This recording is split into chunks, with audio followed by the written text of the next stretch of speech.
नमस्कार, मैं हूं पुण्य प्रसून वाजपेयी। दस्तक की शुरुआत अच्छी खबर से नहीं। हालांकि बिल्डर नपे हैं, लेकिन लोगों के सामने मुसीबत है जिन्हें एक अदद घर चाहिए।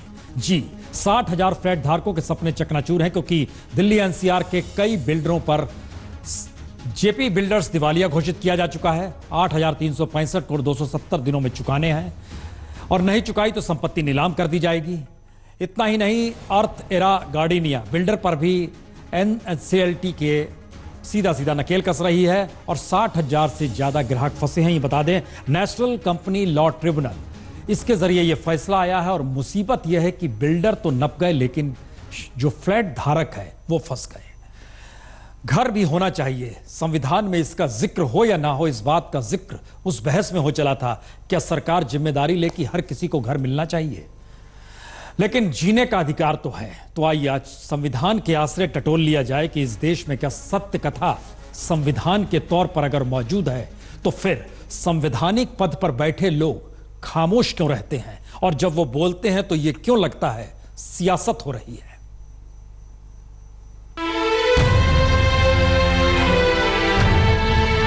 हम भारत के लोग भारत को एक संपूर्ण प्रभुत्व संपन्न समाजवादी पंथ निरपेक्ष लोकतंत्रात्मक गणराज्य बनाने के लिए जी, ये पूरी प्रस्तावना है संविधान की। तो क्या संविधान की कसम लेकर संविधान की रक्षा करने का वचन लेने वाले देश के दो अहम संवैधानिक पदों पर बैठे लोग ही आज आमने सामने आ खड़े हुए? क्योंकि संविधान के जिस पहले पन्ने से ही देश को समाजवादी धर्मनिरपेक्ष लोकतंत्रात्मक गणराज्य बनाने का ऐलान है, उसे लेकर उपराष्ट्रपति हामिद अंसारी ने यह कहते हुए सवाल उठा दिया कि देश के मुस्लिमों में बेचैनी का एहसास और असुरक्षा की भावना है। तो चाहे अनचाहे उपराष्ट्रपति के इस बयान ने प्रधानमंत्री को कटघरे में खड़ा कर दिया। इनकार इससे किया नहीं जा सकता, क्योंकि देश चलाने की जिम्मेदारी प्रधानमंत्री की। संवैधानिक पद पर बैठा शख्स राजनीति को प्रभावित करने वाला बयान दे नहीं सकता, या फिर भारत में चुनी हुई सरकार के काम में कोई व्यवधान संवैधानिक पद पर बैठे व्यक्ति के बोलने से न आ जाए। इसीलिए राष्ट्रपति या उपराष्ट्रपति हमेशा खामोशी रहते हैं। ये सवाल इसलिए क्योंकि उपराष्ट्रपति ने देश के 14.5% मुस्लिमों की बेचैनी असुरक्षा का सवाल आखिरी दिन उठाया। मुस्लिमों की बेचैनी या सुरक्षा का सवाल मौजूदा राजनीति के केंद्र में मौजूदा वक्त में है। तो क्या संविधान में लिखे शब्द भी मौजूदा राजनीति के सामने छोटे पड़ जाते हैं, या फिर संसदीय राजनीति इतनी व्यापक हो चली है कि उसके दायरे में संविधान की शपथ लेना तो मायने रखता है, लेकिन संविधान में लिखे शब्द। शीर्ष संवैधानिक पद पर बैठकर कोई व्यक्ति इस प्रकार की बात करे, ये मैं असहमति प्रकट करता हूँ, इस बयान की निंदा भी करता हूँ। बयान से सहमत नहीं हूँ। मुसलमान जितना आज सुरक्षित है, इतना कभी सुरक्षित नहीं था। भारत जैसा सुरक्षित कोई देश नहीं मिलेगा, भारत जैसा लोगों की अभिव्यक्ति करने का कोई स्थान नहीं मिलेगा। तो क्या वाकई देश के संवैधानिक पद का मतलब सिर्फ सुविधाओं का उपभोग है, या फिर करीब से हालात को समझते देखते हुए खामोश रहना है, या फिर संवैधानिक पद छूटते ही सियासत के गलियारे में खुद को खड़ा कर देना है? हो जो भी, लेकिन यह तो हर कोई देश में जानता है कि संविधान जिन 4 पिलर पर खड़ा है उसमें न्याय, स्वतंत्रता, समानता और बंधुत्व है। और बीते दिनों सड़क पर अलग अलग जगहों पर जो नजारा लिंचिंग के जरिए उभरा, उसमें घायल संविधान ही हो रहा था। पूरी फहरिस्त देख लीजिए जो आपके स्क्रीन पर है। और ऐसा भी नहीं कि इस स्क्रीन को प्रधानमंत्री ने नहीं देखा, और ऐसा भी नहीं कि प्रधानमंत्री ने जो कुछ हुआ उसे देखते हुए वो खामोश रहे। प्रधानमंत्री बोले भी, नाराजगी भी जाहिर की, लेकिन कानून का राज बार बार डगमगाता इसलिए दिखा क्योंकि पीएम के कड़े बोल भी हालात रोक नहीं पाए। क्या किसी इंसान को मारने का हक मिल जाता है? क्या ये गौरवत्य है? तो पीएम के कड़े बोल और उपराष्ट्रपति की अपनी विदाई से ऐन पहले चिंता, क्या सिर्फ संविधान को लेकर चिंता है, या संविधान की ताजा व्याख्या भी सियासत तले होने लगी है? क्योंकि जाते हुए उपराष्ट्रपति ने सही कहा या गलत, इस पर उपराष्ट्रपति पद संभालने से ऐन पहले वेंकैया नायडू ये कहने से नहीं चुके, उपराष्ट्रपति अंसारी ने सही नहीं कहा। Coming back to the issue which you have raised, blowing issues out of proportion. तो संविधान सियासत से घिरा है, अब ये मान लिया जाए, या फिर संविधान में लिखे एक एक शब्द की रक्षा करना संवैधानिक पद पर बैठे व्यक्तियों की जिम्मेदारी है, इसे माना जाए। स्थिति संविधान को लेकर नई व्याख्या चाहती है क्या? या संविधान के मद्देनजर इस देश में सिस्टम चल रहा है, राजनीतिक दल काम कर रहे हैं, यह है क्या? उपराष्ट्रपति आज चले गए, हामिद अंसारी रिटायर हो गए, उनका वक्त टर्म पूरा हो गया। वेंकैया नायडू उपराष्ट्रपति पद पर आ गए। कई सांसद भी राज्यसभा से गए, उसमें एक सांसद सीपीएम के सीताराम येचुरी भी हैं। हमें लगा आज उनका एक हिस्सा छोटा सा सुनिए, यह अंसारी के सवाल से आगे का सवाल है। जी, संविधान जब तैयार हो रहा था उस वक्त राजेंद्र प्रसाद महात्मा गांधी को उसकी कच्ची कॉपी दिखाने ले गए थे। महात्मा गांधी ने देखा, निराश हो गए। कहा उन्होंने इसमें गरीबों का जिक्र कहां है? यकीनन गरीब का जिक्र उसके बाद प्रियम्बल्स में डाला गया, लेकिन सवाल प्रियम्बल्स भर का नहीं है। सवाल तो यह है कि मौजूदा वक्त में क्या वाकई किसी को फिक्र है? जरा महाराष्ट्र से यह रिपोर्ट आई है, देख लीजिए।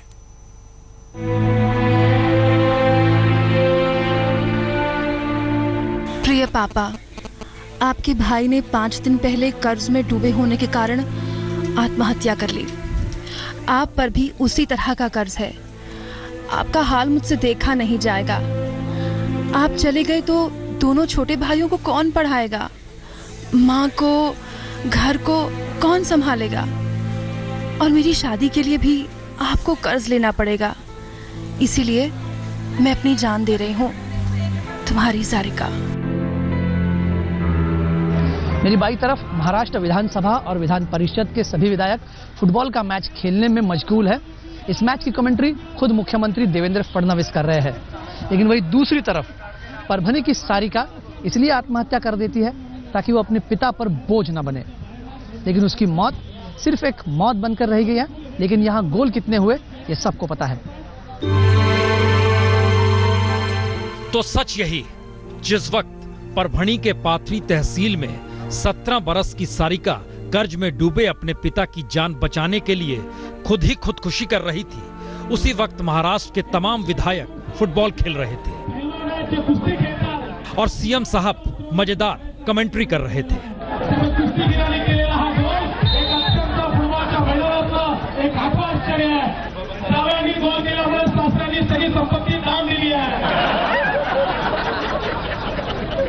फुटबॉल मैच का मजा सारे विधायकों ने खूब लिया और इस मैच में गूंजती तालियों के बीच सारिका की मौत के बाद परिवार की करहाती आवाजें यहां तक पहुंचनी ही नहीं थी और पहुंची भी नहीं।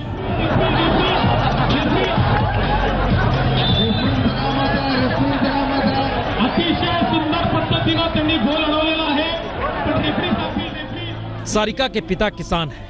उन्होंने 4 महीने पहले ही बड़ी बेटी की शादी के लिए कर्ज लिया था।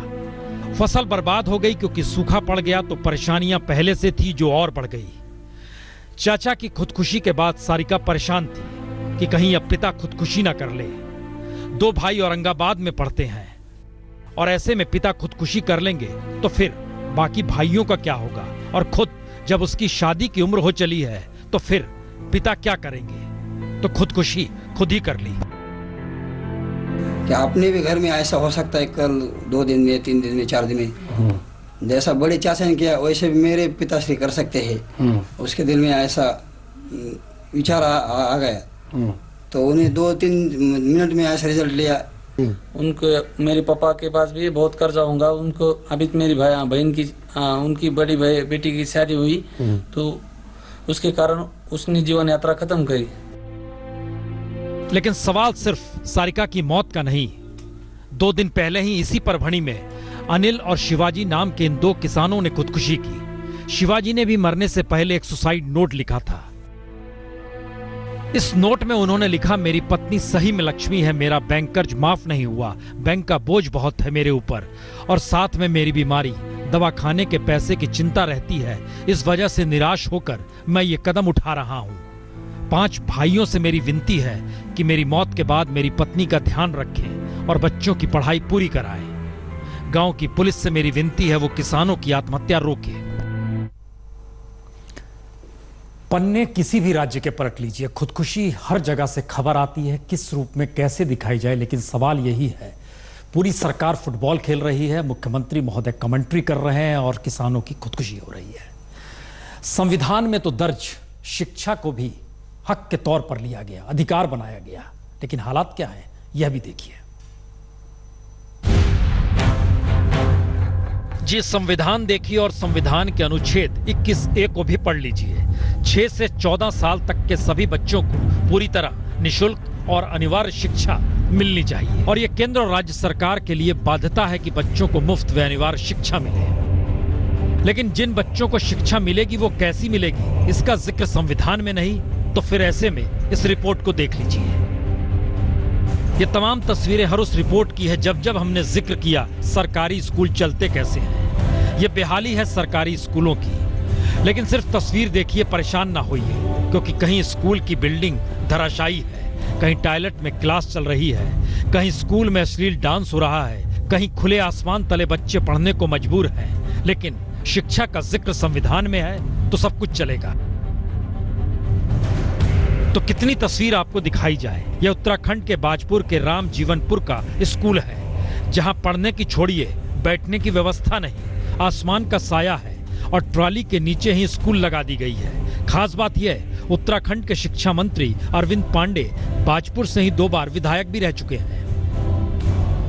बहुत परेशानी होती है, हम धूप में पढ़ते हैं, 7th वाले छप्पर में पढ़ते हैं जो कि चूता है, बारिश में हमें बाहर बैठना पड़ता है, इसलिए हमारी पढ़ाई भी ठीक से नहीं हो पा रही है और मौसम का कुछ पता नहीं रहता, कब बारिश पड़ जाती है कब नहीं, इसलिए हमें बस्ते अपने अलग अलग रखने पड़ते हैं। और ये बिहार के समस्तीपुर जिले के शिवाजी नगर प्रखंड का प्राथमिक स्कूल है, जो स्कूल कम खंडहर ज्यादा लगता है। बरगद के पेड़ के नीचे ही क्लास लगती है, क्योंकि बिल्डिंग कभी भी गिर सकती है। वहाँ पर डर लगता है, यहाँ पर डर लगता है, बारिश होता है तो ठनका का डर होता है जो कहीं देह पर गिर जाए। लेकिन यह तो लखीमपुर खीरी के नीम गांव में तो बारिश में प्राइमरी स्कूल की इमारत ही भरभरा कर गिर पड़ी। संयोग मानिए बच्चे नहीं थे। जी, गनीमत इसलिए क्योंकि बिल्डिंग दोपहर के 3 बजे गिरी और स्कूल की टाइमिंग 1 बजे खत्म हो जाती है। तो अच्छा है स्कूल गिरा जब बच्चे नहीं थे। ईश्वर की कृपा रही, अगर विद्यालय चलता होता तो हमारे लोगों के बच्चे खत्म हो जाते। यहाँ पे लगभग 48-50 बच्चे टीचर हैं। यूपी के मिर्जापुर में तो स्कूल में अश्लील डांस तक हो गया। खबर मीडिया में आई तो कार्रवाई की बात की तो जा रही है।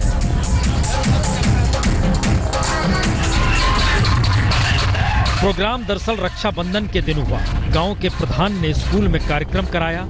वहीं छतरपुर जिले के प्राइमरी स्कूल के हेडमास्टर पर 7वीं की बच्ची ने छेड़छाड़ का आरोप लगा दिया और मेरठ के स्कूल के परिसर में ही रेप हो गया।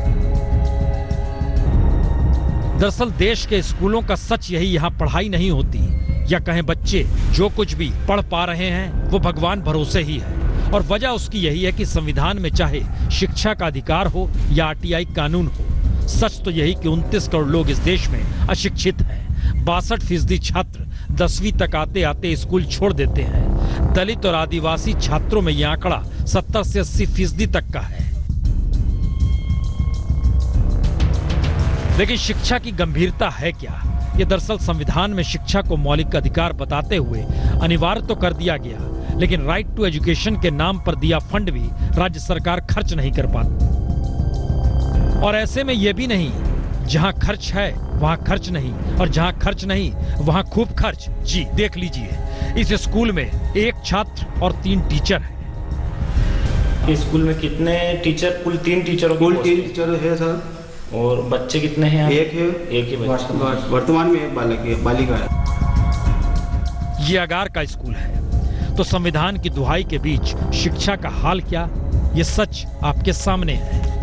और आखिरी सच यह है कि सब कुछ संविधान में दर्ज है। तो संविधान को किस रूप में परिभाषित किया जाए? चलिए सत्ता या राजनीति के तौर पर परिभाषित करते हैं और देखिए मिजाज क्या है। 5 वर्ष के लिए एक मैनिफेस्टो दिया गया, हमने दिया, गठबंधन ने दिया। पार्टी का जो राज्य कमेटी का फैसला है उसको सार्वजनिक तौर पर आलोचना ना करे, उससे परहेज बरते। जाना, लोगों से मिलना जुलना ये कोई पाप और गुनाह तो है नहीं। तो नीतीश अपनों में ही बंट चुके हैं या फिर नीतीश को लेकर उनके अपने बंट चुके हैं, और बटी हुई राजनीति को जोड़ने का आखिरी प्रयास सोनिया गांधी करना चाहती है। तभी तो कल विपक्ष की बैठक के लिए नीतीश को आज न्योता भेज दिया, जब बिहार की जमीन पर शरद यादव के निशाने पर और कोई नहीं, नीतीश कुमार ही हैं। जो है वो गठबंधन, मैं उसके पास जा रहा हूं कि उसका गठबंधन बना रहे, और मैं गठबंधन के साथ आज भी खड़ा हूं। जनता से हमने करार किया था, वो करार ईमान का करार था, वो टूटा है। तो जेडीयू में रहते हुए शरद यादव का ये अंदाज खुली बगावत का ऐलान हो सकता है, लेकिन जिस मुहाने पर देश की राजनीति अब जा खड़ी हुई है, उसमें एक तरफ मोदी की सत्ता चलाने का अंदाज है, तो दूसरी तरफ इसी अंदाज पर बंटते राजनीतिक दल भी हैं। यानी विपक्ष की राजनीति के केंद्र में मोदी के सत्ता चलाने का अंदाज ही है, और इसी अंदाज का असर कि विपक्ष के पास हजारों हजार मुद्दे हो सकते हैं, लेकिन राजनीति का तरीका हो क्या, यह सोच है नहीं। अगुवाई कौन नेता करे, वह नेता है नहीं, और इसी कमजोरी ने विपक्ष के भीतर भी दरार डालने की शुरुआत कर दी है। दरार का अंदाज यही है। गुजरात में जेडीयू के विधायक ने वोट कांग्रेस को कर दिया, एनसीपी कांग्रेस के साथ खड़ी है, वोट बीजेपी को कर दिया। कहां कहां कौन कौन सी स्थितियां टटोलिएगा।